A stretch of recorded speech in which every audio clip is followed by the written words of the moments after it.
Welcome. I'm E.G. Marshall. Place not your trust in princes. The great and good book tells us, and sound advice, indeed, it would appear to be, especially since we are also told, uneasy lies the head that wears a crown. Royalty, nobility in general, isn't as popular as it used to be. But at one time, almost every little girl wanted to marry a prince, or a duke, or an earl. And if her rich American daddy had the money, he could always buy her one.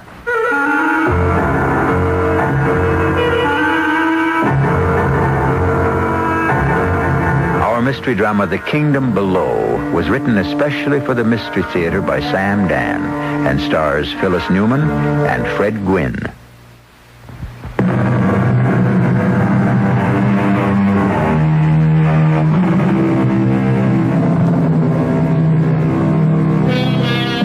They transformed the face of the nation. History refers to them as robber barons. Most of them were born poor and died rich.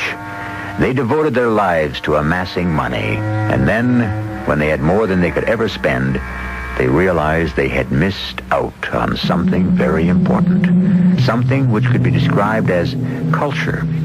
And so they pursued culture as avidly as they once had chased after money. And where was culture? Why, it was in Europe. And what was culture? It was immortal paintings for the mansion, masterpieces of sculpture for the grounds, and a titled foreigner for a son-in-law. From the diary of Miss Mayetta Stebbins. Rome, July the 3rd, 1887. I do believe that music will drive me out of my wits. Not that I had too great a supply to begin with. We are living in a palazzo. And didn't Mama give it to me for calling it a palazzo? Palazzo, darling, palazzo. But I want to go home. Anyhow, I shouldn't complain about Mama. Poor Papa. He's the one that really catches it. Every morning, it's the same old thing. Prego, Annunziata, the, uvi. You know, the eggs.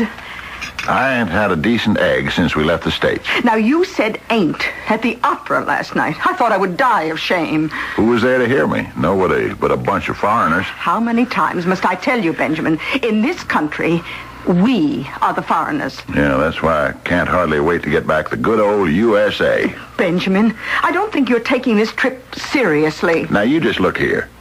I got writer's cramp from signing checks. You wanted that painting of that fat lady? Oh, Benjamin Franklin Stebbins, you are talking about a genuine Caravaggio. Yeah, and you were talking about 50,000 simoleons. 50,000 of Uncle Sam's finest. 50,000 of those long green men. But, did I blink an eye? No. Wrap her up, I says. I'll write you my check. $50,000 for a Caravaggio. You stole that painting. I stole it. You want pictures of naked fat ladies? Well, I can take you into places back home where... Benjamin, your daughter is sitting at the table. Oh, Mama, I know about those places. Oh, my sakes alive. What do you know about those places? I know well-brought-up young ladies ain't supposed to talk about them. Ain't. There it is again. Benjamin, you've corrupted this child. Okay, Mayetta. Don't say ain't in front of your mama. It discombobulates her something fierce. Now, we have to have a serious discussion. Does that mean I have to leave the room? No, it concerns you. Benjamin, you give generously of your money. I have no complaints. Thank you kindly, ma'am. But you're not putting your heart into this thing. Which thing? The thing we really came for. Okay, you tell me. What did we come here for? To find a husband for Mayetta. Well, why can't Mayetta find her own husband? Benjamin! Did anybody have to find you a husband? No. You found one yourself. And look at me. Yeah, look at you. 29 years ago, you were filling up beer mugs in your old man's saloon. Benjamin! Is that true, Mama? How can you say such things in front of the child? I'm not a child, Mama. It was the worst dive on the San Francisco waterfront. Where was the saloon? There was no saloon. No? What was it then? Why are we getting off the subject? Which is? Finding a husband for Mayetta. Oh, yeah. Nobody found you a husband, and you wind up being married to one of the 50 richest men in America. Now, Benjamin... You don't believe it? Read the papers. Money isn't everything. It ain't? Oh, that word again. There's a world of people who don't say ain't. Yeah?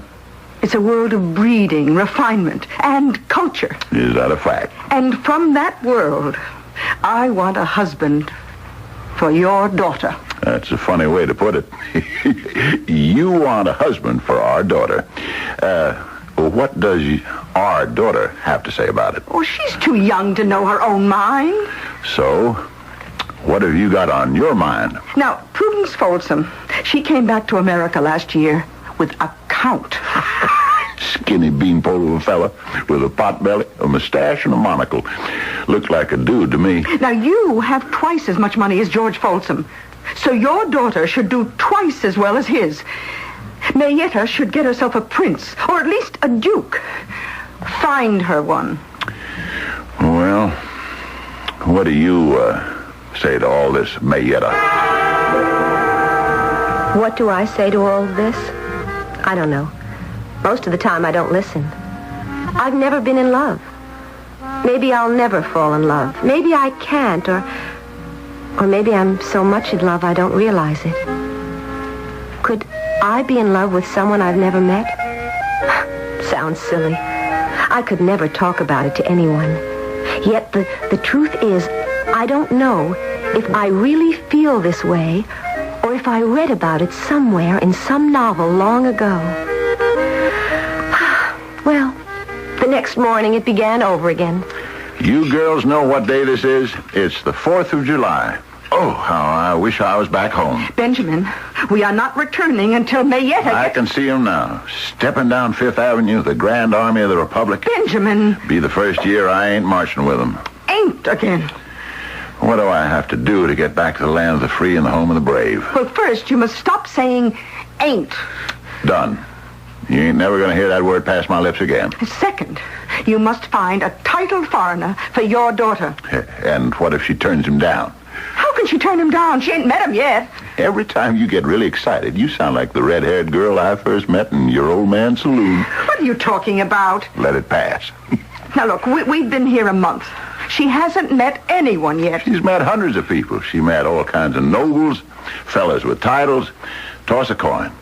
Put the names in the hat. Pull her one out. Well, not one of them is good enough for her. Now we're on to something else. Fortune hunters. Yeah. Dried up, wizened, elderly men. Uh-huh. And the young ones. Oh, too slick by half for my taste. I wouldn't trust any of them. Benjamin, we are not meeting the right people. We're meeting everybody there is. The word is out. The rich American heiress is in Rome to find a husband. We're getting them from all over Italy. They're coming from France and Spain. I understand tonight we're going to meet a couple from Austria and Russia. You see, Benjamin, we were wrong. We? What did I do? Well, we let it be known that the fabulously wealthy Americans were here with a marriageable daughter. We thought we'd be swamped. And we were. But a man of true aristocratic breeding would be repelled. He would have contempt for us. He would label us as nouveau riche, as parvenu, as arriviste. I'll tell you something, Mama. I happen to know what every one of them words mean.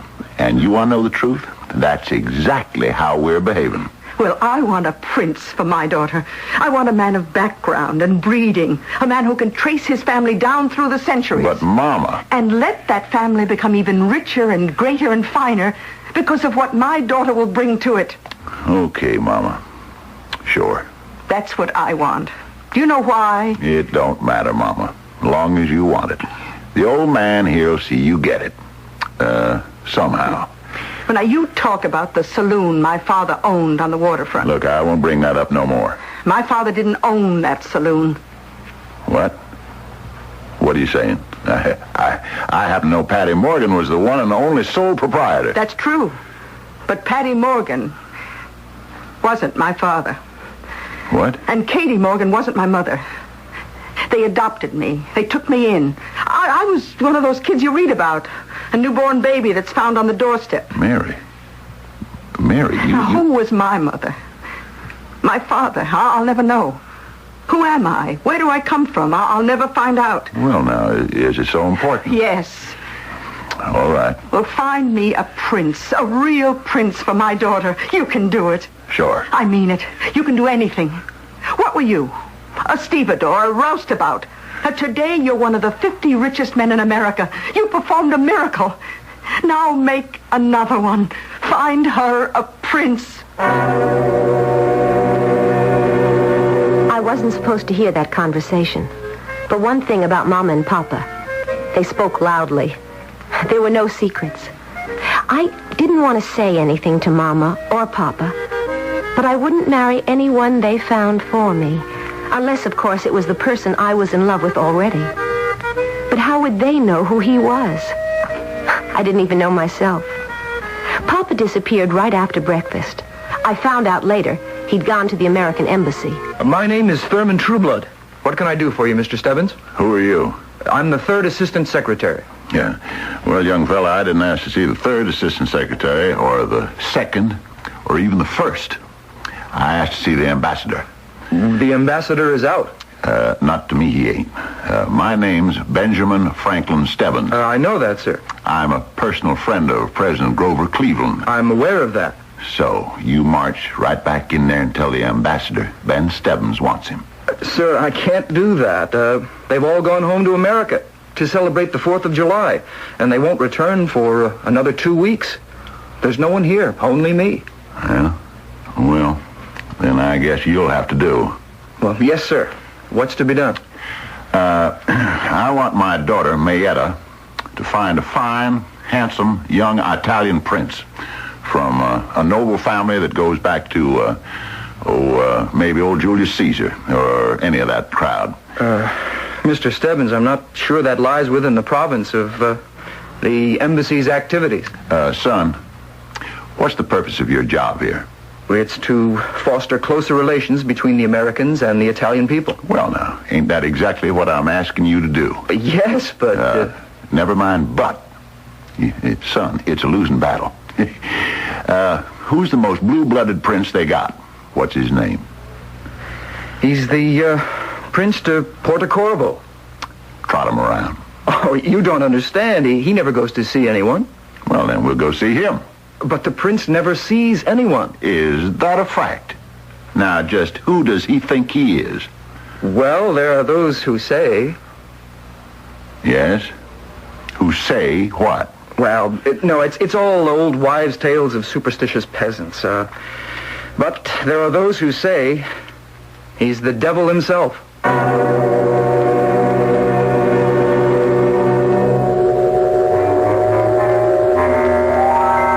Well, friends, there you are.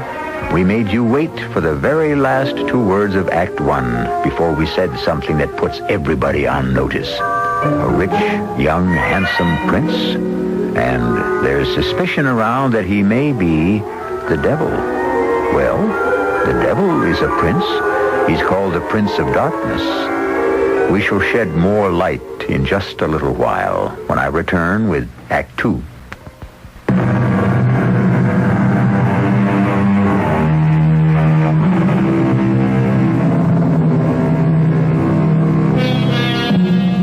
They say money talks. Well, that isn't quite accurate. Money does more than merely talk. It commands. And what money wants, money usually gets. The moneyed Mr. Benjamin Franklin Stebbins, one of the 50 richest men in America, has come to Rome in the year 1887 to buy some culture. Paintings, sculpture, and a titled foreign nobleman for his daughter. Now, Mr. Thurman Trueblood, let's get down to the facts at hand.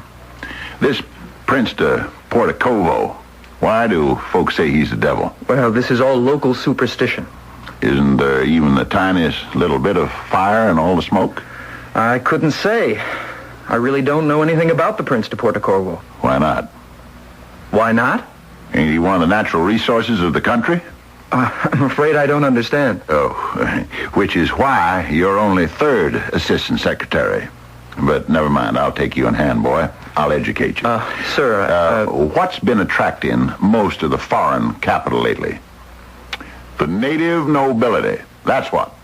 Look at how many American millionaires have been investing in princes and dukes and counts and no accounts and whatnot. well, that may be, sir, but... Now, I'm coming here as a legitimate American businessman. I'm here to buy a prince for my daughter. So when I make an investment in a foreign country, which this is, I have the right to ask investment advice from the American embassy. I'm not sure there's a precedent. Well, if there ain't, we're going to set one. Now, you say this Portacovo is the goods. I said only that he comes from the oldest, most aristocratic family. Then we'll settle for him. But I know nothing about him except his name. Just rumor and hearsay. Why don't you invite him to a party at the embassy? Send me the bill. But nobody invites the Prince de Portacovo to a party. He does not accept invitations. I don't even know him. Then we'll go see him. You just don't go calling on the Prince de Portacovo. Why not? Well, it just is not done. That's why we're going to do it, boy. We're going to go out there for a drive this very afternoon. Oh, no, I couldn't leave my post here at the embassy. Embassy's closed for the holiday. It's the 4th of July. Where does this prince live? Well, I understand, I think, they say he has a villa some 10 miles north of the city. We'll pick you up at noon and get to the prince's palace in time to be invited for lunch. Oh, but Mr. Stebbins... Stick with me, son. I'll see you get made an ambassador yet. Mama didn't know whether to faint with joy or dance with happiness. I think she did a little of each. She couldn't stop kissing Papa. She screamed in positive raptures of delight. Oh, Benji, you can. You will work miracles. Nothing to it. And this young man from the embassy arranged the whole thing. Like shooting fish in a barrel. Hey, Mr. Stubbins, he said, you want to meet a genuine Italian prince? Let me give you a knockdown to my pal, the Prince de Portacovo. Oh, Portacorvo. Oh, that name. That name alone sends romantic visions through me. Let's drive out this very day, he says, and have lunch. Oh, Benjamin, you're the most wonderful man. Maybe I knew what I was doing when I come out for Grover Cleveland. Oh, yes, indeed you did. Next time, don't tell me who's going to win the election. Women aren't qualified to. Oh, you can say ain't, Benjamin. Go ahead, say ain't as much as you want. Mayetta, dear, have you heard? We're to have lunch with the Prince of Portacorvo. I heard. And the moment I heard that name, I had a sudden feeling of what? I felt dizzy. But it wasn't an alarming dizziness. It was more of a delicious, out-of-this-world feeling. I seemed to be lighter than air. I seemed to float in space. Everything was so wonderful. I remember we got into the carriage. We stopped at the embassy where a very tall, serious young man joined us. Mayetta, honey, this is Mr. Thurman Trueblood, Assistant Secretary at the Embassy. Actually, Miss Stebbins, I'm only the 3rd Assistant Secretary. Son, when you blow your horn, sound it loud and clear and strong in a major key and leave out all the minor notes. I'm very pleased to make your acquaintance, Miss Stebbins. But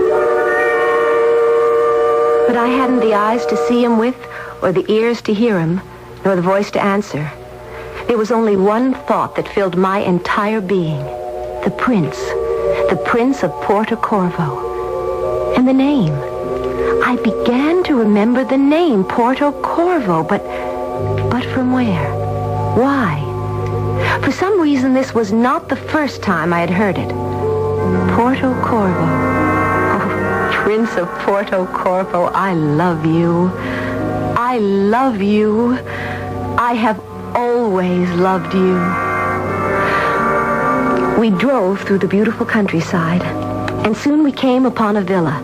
It was small, but perfect. A small, flawless diamond. It was neither big nor ostentatious. It was the kind of home I had always dreamed of, set in the middle of what appeared to be a park. There were streams and gardens. It was altogether a place of rare delight. I had read that phrase somewhere, but that's what this palazzo was. We drove in through the gate. A footman held the horses. A butler ushered us into the house. What a charming, charming palazzo. Oh, Mayetta, darling, come here. Look at this painting. How did you work it, sir? How did I work what? How did you wangle this invitation from the prince? How did I... Son, I was about to ask you. You mean you didn't? Now, Thurman, what are you trying to tell me? That you didn't arrange it? No, sir, I did not. Well, then why did the dude in the short pants and the velvet coat with a silver button say the prince was expecting us? Oh, Mr. Stebbins, you're having a little joke, aren't you? Darling, this cup, it must be a... It is. It's a Cellini. Now, son, I'll be hanged for a horse thief if I can tell you what's going on here. Mr. Stebbins, what the local people say about the prince being the devil? Now, son, remember, you're an American. Hold the line. But to know we were coming, he had no way. Suppose he is the devil. What if he is? He don't scare me. I've already been to hell. 25 years ago, son. Yes, sir, I was with General George Henry Thomas, the Rock of Chickamauga. There was hell for you. Sir, I'm not sure that I did the wise thing. Ah, ladies and gentlemen, welcome to this humble dwelling, but it is all I have to offer. Consider it yours. Mr. Stebbins, the celebrated Mr. Stebbins, so kind of you to come. I am your obedient servant, the Prince di Porto Corvo. How do, Prince? Shake hands with the missus here. Honey, this is the prince. Oh, your Royal Highness. And our little girl here, Mayetta, named for her two grandmothers. How do you do? Is this how it happens? You look into his eyes and you see... What do you see? I don't know. You're lost. You're lost in space and lost in time. Nothing matters and no one else exists in the whole world. You know your fate is sealed. Luncheon is served. May I offer you my arm, Miss Stebbins? Yes, of course. This way, please. Mr. Stebbins, Mrs. Stebbins, Mr. Trueblood. I know you will enjoy our little repast. Mr. Stebbins, how did he know my name? You didn't introduce me. He knows you're from the embassy. How does he know I'm from the embassy? Well, ain't there the seal of the United States of America on the carriage? We're not using the embassy carriage. We're using yours. Yeah, well, son, don't sweat about it. There's an explanation for everything. So explain this. Yeah, I said there was an explanation. That don't necessarily mean I can tell you what it is. Dear Diary, luncheon was a dream. The food was... How can I describe it? It was everybody's favorite. Was there ever such a host as the Prince of Porto Corvo? Now this is steak. Steak? Well, I'm having shad. And I have scrapple. Strawberries and cream. I have to tell you, Prince, this steak could only come from Kansas City. And shad like this must be from the Hudson River. Nobody outside of Philadelphia knows how to make scrapple. Strawberries aren't in season, are they? My good friends, a host must live for his guests. Please enjoy your lunch. Yes, but how did you know how partial I am to shad? I guessed it. Oh, you did nothing of the sort. Benjamin must have told you. Didn't you, Benji? Who, me? Oh, confess it. I did nothing of the sort. Oh, you men, you must have your little mysteries. Shall we begin? Is it customary to say grace in this country? Of course. For what we are about to receive, good Lord, we give thanks. Benji, this is really shad. Wait a minute, Mama. What is it, Benjamin? Mayetta, put down your spoon. Benjamin! I have to talk with the prince here. My dear Mr. Stebbins, is something wrong? I'm not sure. Papa. I want you to tell me. Tell you what? What's going on here? Papa, are you feeling well? I don't know. But when I was a little kid at school, I remember reading a story about all them heathen gods and goddesses. Oh, really, Papa? Is this the time to start it? Now, the devil... Okay, he wasn't exactly the devil, but he was the prince of the underworld. So I guess that's just about the same thing, huh? Oh, you must permit me to apologize for my husband, Your Highness. He does choose the oddest moments to tell his long-winded stories. Now, Benjamin... As I recall, this prince of the underworld kidnapped the daughter of one of the goddesses, and he took her down to hell with him. Don't anybody else remember that story?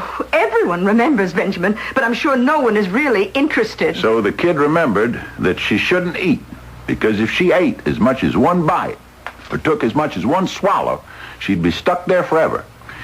And, so, Prince, if you'll excuse us, we're gonna skip lunch. How dare you insult this man in his own home? This generous gentleman of the highest... Oh, please, Your Highness, you must find it in your heart to forgive him. Mrs. Stebbins, sometimes the heat in my country is upsetting to those who are accustomed to a more moderate climate. May I suggest... Prince, I want to thank you for your hospitality, but we really have to be leaving. Mama, Mayetta? I shall do nothing of the sort. I intend to have my lunch. The shad. How tender. What a heavenly taste. Mama!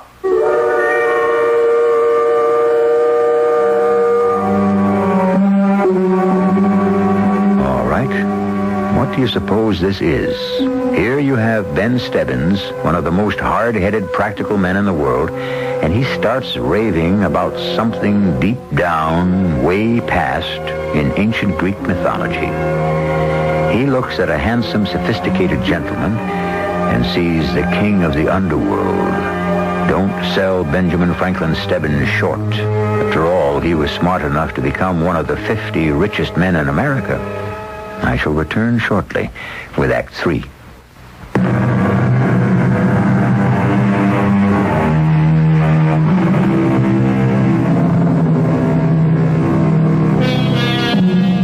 The word is perception. It literally means to see through. One man can look at a desolate, barren piece of land and see buildings and factories and stores, a great city. This is how men become rich. They see through, right through to the heart of the matter. They are not distracted by the cover or the color or the shape or the form. They see through to the essence, to the money. This is the kind of man we have in Benjamin Stebbins, and he accepts what he sees, no matter how fantastic or far-fetched or impossible. Dear Diary, that was quite a lunch. Poor Papa. Why was he having such a hard time at the table? Mama was so embarrassed I thought she'd die. And that milk and water Mr. Trueblood wished the floor could open up and swallow him. After all, he had to uphold the dignity of the United States government. Well, both of them began to eat. Papa refused to touch a bite on his plate, and I know how he loved his steak. I ate my strawberries. Papa yelled at me. Don't, Mayetta, don't. It's all right, Papa. Young lady, you come along with me. Benjamin, we have all been embarrassed enough. I want to talk to my daughter alone for a minute. Now, you listen to me and step this way, Mayetta. Your Highness, I must keep apologizing for my husband. Mayetta, don't you get up from your chair. My dear Mrs. Stebbins, surely a girl must listen when her father commands. Is it not written, honor thy father? Come in here for a minute, Mayetta. Mayetta, honey, you gotta believe me. You've just gotta. I believe you, Papa. Then we're getting out of here right this minute. No, Papa, I want to stay. But you said you believe me. I do. There's something about it. I don't care. You didn't listen to what I was saying. It doesn't matter. Mayetta, I'm taking you home. I'm home now, Papa. No. Come on now. What can you be telling me? I love the prince. You must listen to me. Did you ever hear of a more practical, down-to-earth fella than your old man? Papa, I know what you're going to say. Put your money on the table. Show me the figures. Let me examine the merchandise. That's always been me, honey. No fancy notions, no crazy ideas. So when a fella like me starts talking about devils and the underworld, you have to listen. Now, this prince, well, how else can I put it? He ain't human. And what if he isn't, Papa? What do you mean, what if he isn't? I love him. I've been in love with him all my life. But how could you? You only met him an hour ago. How do I know that? Oh, my poor little girl. No, Papa. I'm not your poor little girl. Not any longer. You always did want to marry a prince, didn't you? Every little girl does. You sure you didn't read that story I tried to tell everybody just before? Sure, I read it. Back in school. You didn't see yourself as the heroine, being carried away by the great god of the underworld, becoming the queen? It's so hard for you to realize I'm in love. And when you're in love, it doesn't matter who he is. But it does, Mayetta, it does. We love each other.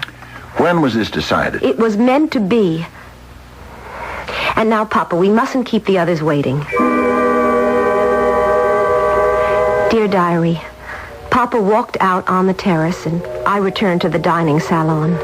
The prince, my prince, was so charming that soon everyone was smiling and having a wonderful time. When lunch was over, the prince took my arm and we went for a stroll. Who are you? You know. I know? Your father has told you. Well... You don't believe him? Yes, you believe him. And it is true. Yes. I have always loved you. Why? Oh, because you are so light, so filled with beauty. For a girl who's supposed to be so beautiful, I've had remarkably few beaux. And considering that my father is so rich... Yes, I know. You see, I did not want anyone to fall in love with you.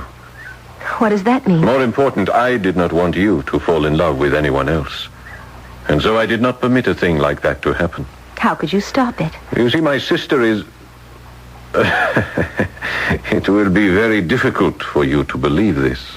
I know I must believe anything you choose to tell me. My sister is Venus. No one in the world may fall in love without her permission. I see. I've waited for you, just as you have waited for me. I love you. I love you. We shall be married. Oh, that'll make Mama so happy. You don't know how she always wanted me to marry a prince. I know. Oh, and not just getting married, but the idea of the wedding. It will be a beautiful wedding. Oh, how Mama's going to enjoy every single detail of the planning. My dearest, I am afraid your mother will not be allowed to come. She what? The wedding will be held in Olympus. Where's that? It's where my father lives. Why can't my mother come? My dearest one, your mother will not be permitted to leave the underworld.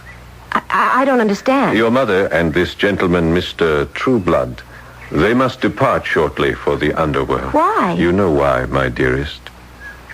They dined at my table. Do you mean they'll be dead? Dead is a word that is only used in this world. But will they be dead? They will lead another existence elsewhere. Will they be dead? Yes. It is the law.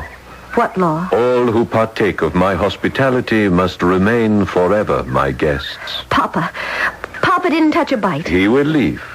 I shall not see him for a long time. Papa won't let you take Mama away. Darling, you must not allow yourself to become sad. Remember, we love each other. Yes, but... And love is all. Love is enough. But Mama won't be able to come to my wedding.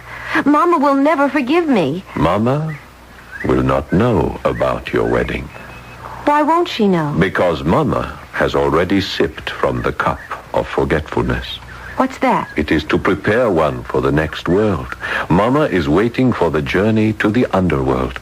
She and Mr. Trueblood are waiting for the boat. No, I want to see Mama. No, my darling, you do not. I do. I want Mama. I tried to spare you this. Mama. Oh, Mama, you're not going anywhere. Tell me you're not going anywhere. Child, are you speaking to me? Mama, don't look at me as if you don't know me.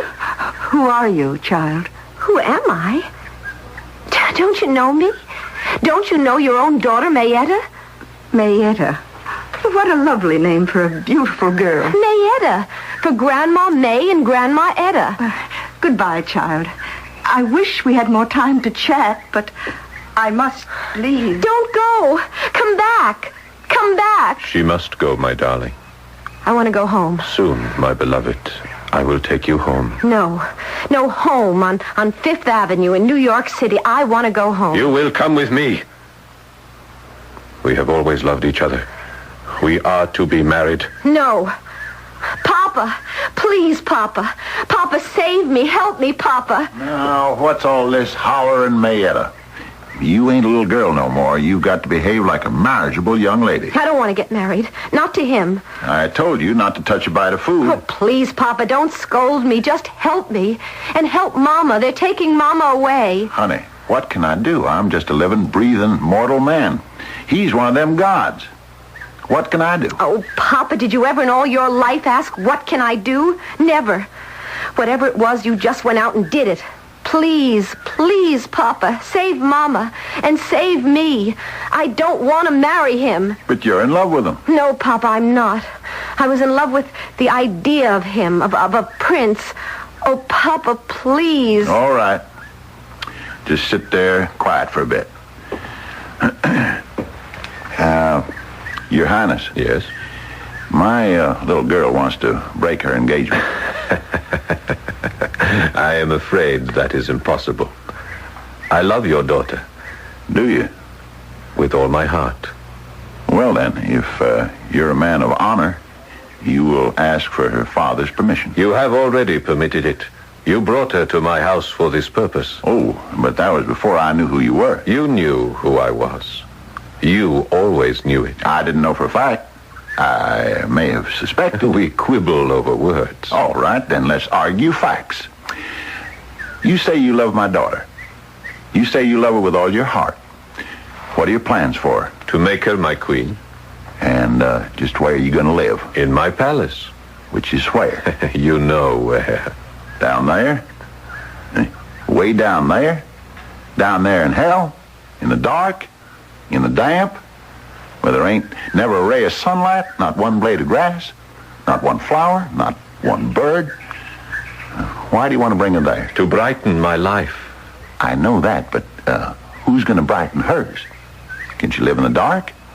No, she needs fresh air, the blue sky. I will make her happy. How will you make her happy? She'll wither away. She'll die. No. They all die. All your wives.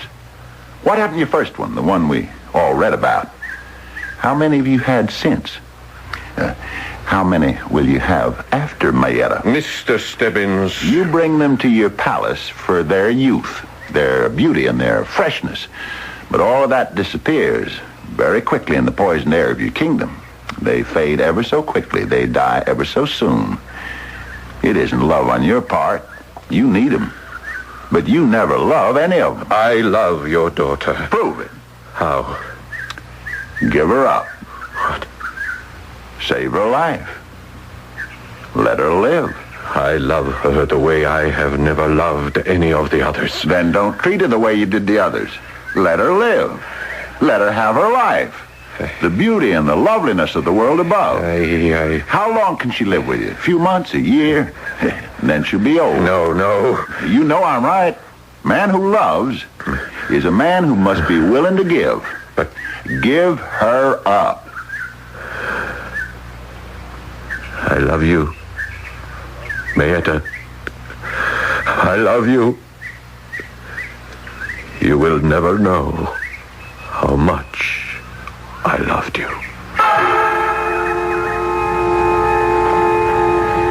Dear Diary, I'll say one thing about this country. It may be the food or the air, but the fantastic dreams you have in this place.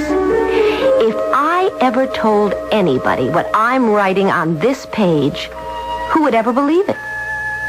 We were supposed to visit this prince, and poor Papa. Did he ever catch it from Mama? It seems we got to the place where he was supposed to live, and what do you think? This can't be the place. It's a heap of ruins. But nobody's lived here for hundreds of years. Everybody said it's where he's supposed to live, right, Miss Trueblood? Yes, sir. As far as I know. Yes, but you said we were invited for lunch. Somebody must have played a practical joke. Oh, I dare say. I was told a titled foreigner lived here, Mrs. Stebbins. In a godforsaken place like this, only the devil would live here. Well, ma'am, the devil's a titled foreigner. He's the Prince of Darkness. July 5th, 1887. Dear Diary, I've come to a certain conclusion about princes. More than ever, I intend to marry one. But I have an idea that the best possible prince is the one you make for yourself.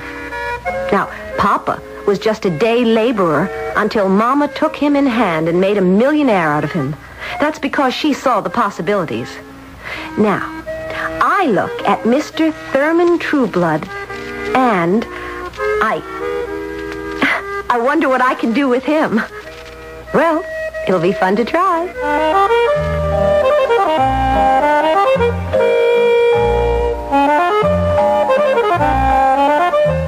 She did, and it was. Well, now, little girls dream of princes. What do little boys dream of? This whole business of dreams now, it can get us into more trouble than it's worth. Dreams. Some of them are so real. How do we know they're only dreams? Do you ever get the feeling that one day you'll wake up and find yourself where? Asleep or awake? I shall return shortly.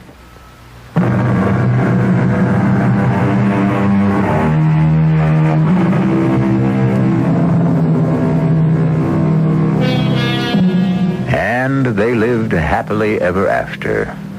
At the risk of being an old curmudgeon, I must ask, who lived happily ever after? The data tells otherwise. Most girls who marry princes have a relatively bad time of it, especially if you read the papers. The truth is that princes, as a rule, make great lovers but bad husbands.